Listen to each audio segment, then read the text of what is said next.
Welcome to a fresh new episode of the TD News Show. And AMD is building their RDNA 5 GPUs from ground up. Now, there's been a lot of leaks and rumors about AMD's upcoming Radeon RX 9000 series GPUs. And now we got a new leak talking about that these new RX 9000 series GPUs going to be built from the ground up. That means that the architecture is going to be completely new compared to RDNA 3, RDNA 2. RDNA architecture is not really a complete or not really a perfect architecture. The biggest problem with RDNA is that it is very power inefficient. We have seen it from 5000 series GPUs, 6000 series and the current 7000 series GPUs. Yes, they offer good value, they offer good performance, but they draw way too much power compared to competition. And AMD is trying to mitigate that with RDNA 5 GPUs. According to these new leaks, these new RDNA 5 GPUs will be power efficient compared to RDNA 3 or RDNA 4 GPUs. Now, this is not the only architectural difference that we are going to see. We have seen in some leaks that we can expect a proper multi-chip module design. That means we're going to see two GPU chips inside one board working together to deliver you best performance. Last episode I talked about how Apple's new M4 chip is 20 to 25% faster than their current M3 chip, and it also beating the current Intel flagship 4900K when it comes to Geekbench benchmark. Now, I have said this in countless amount of time in my videos that synthetic benchmarks are not the 100% representation of real world performance. Yes, they give you a benchmark. That's just it. If you don't know, Geekbench tests different kind of computational problem and sees how a particular processor or how a particular SoC stacks or performs. Now, recently Geekbench added a new performance metric, scalable matrix extension, and because these new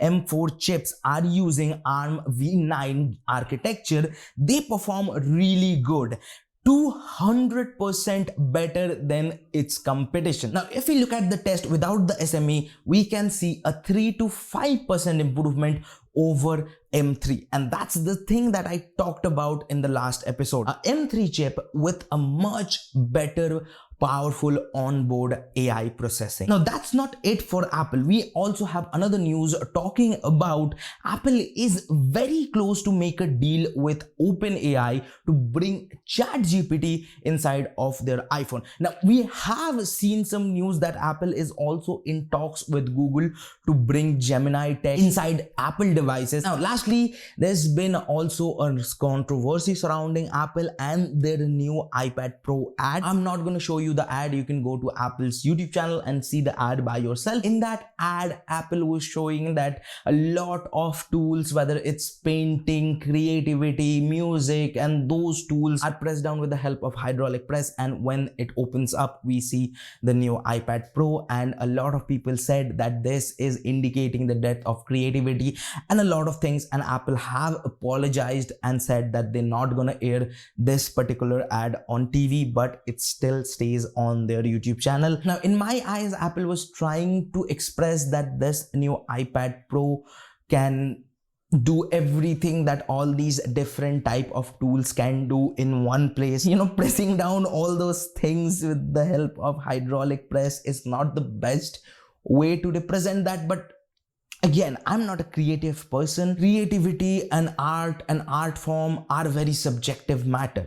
You can interpret art in your own eyes by your own thought process. Now let's talk about some gaming stuff. Recently, we have seen the controversy surrounding Helldivers 2, how Sony was trying to force PSN account on Helldivers 2. Over 177 countries, you cannot even create a PSN account. So what about those people? Then they backtrack. Now, the upcoming Ghost of Tsushima 2, it looks like it is a bit of a confusing. Now, in the last episode, I said that the developers said that you're not gonna need a PSN account to play the game's single player mode, but close to 200 countries, the game has been brought down from their store pages, respective store pages, whether it's Steam or other platforms, and they are started issuing funds for all those pre-orders. And the thing that I want to say, that Gabe Newell once said that if the service is right, we not gonna have the problem of you know what, I'm not gonna say it. People who are very excited about this game, they're gonna found a way to play this game. They're gonna be Jack Sparrow and Luffy and find their way to this game and play and enjoy the game. And it also looks like that Sony's next big game coming to PC is going to be God of War Ragnarok. Now it's time for some quick news. So let's talk about some quick news. Intel powered Aurora supercomputer ranks the fastest for AI. LG Display is selling off their LCD plant in China to completely switch to OLED panel. Intel's upcoming Panther Lake hints their Xe3 Celestial GPU. Nvidia is allegedly testing RTX 5000 series GPU coolers ranging from 250 to 600 watts. Nvidia also becomes the largest chip manufacturer without a fab. Steam Deck's new update brings BIOS overclocking, improved graphics driver, and better FPS to Steam OS. So that was it for today's techie stuff. All the links for all the news sources are linked down in the description, so don't forget to check them out. And if you enjoyed the video, hit the like button. If you haven't hit the dislike, feel free to do it. It will hurt, definitely it will, but you can do it. And if you want to watch more videos from us, check out this video right here. And if you want to subscribe, well, do it by here. And there's Akash, and I will see you guys in the next one. Peace.